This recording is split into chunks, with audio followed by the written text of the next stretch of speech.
ചുമ കുറയണമെങ്കിൽ കോഫ് സിറപ്പുകളിൽ പ്രോപ്പിലിൻ ഗ്ലൈക്കോൾ എന്ന ഘടകം ആവശ്യമാണ്.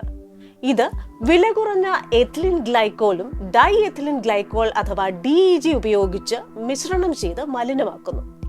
എന്താണ് ഈ ഡൈ എഥിലിൻ ഗ്ലൈക്കോൾ?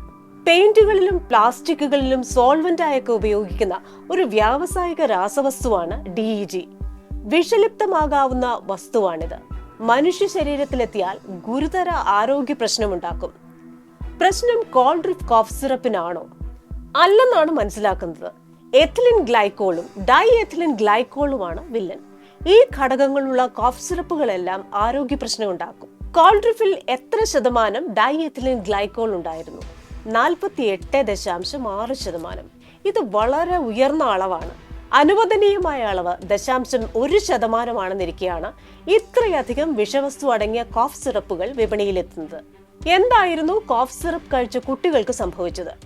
ഗാംബിയയിലെ കുട്ടികളെ പോലെ വൃക്കകൾക്ക് തകരാർ കണ്ടെത്തുന്നു. മൂത്രത്തിന്റെ അളവ് കുറയുന്നു. പിന്നീട് വൃക്ക തകരാർ മൂലം കുട്ടികൾ മരണമടയുന്നു. എന്ത് അസുഖങ്ങൾക്കാണ് ഇത് നൽകിയത്? ചുമയും ജലദോഷവുമായി എത്തിയ കുഞ്ഞുങ്ങൾക്കാണ് മരുന്ന് നൽകിയത്. കോഫ് സിറപ്പുകൾ കുട്ടികൾക്ക് നൽകുന്നതുമായി ബന്ധപ്പെട്ട മാനദണ്ഡം എന്താണ്? 2 വയസ്സിൽ താഴെയുള്ള കുഞ്ഞുങ്ങൾക്ക് കോഫ് സിറപ്പുകൾ നൽകരുത്. 5 വയസ്സിൽ താഴെ അടിയന്തര ഘട്ടങ്ങളിൽ ഡോക്ടറുടെ നിർദ്ദേശത്തിൽ മാത്രം. കുറിപ്പടിയില്ലാതെ കോഫ് സിറപ്പുകൾ മെഡിക്കൽ സ്റ്റോറുകളിൽ നിന്ന് നൽകരുത്. ഒരു കമ്പനിക്ക് മാത്രമാണോ പ്രശ്നം?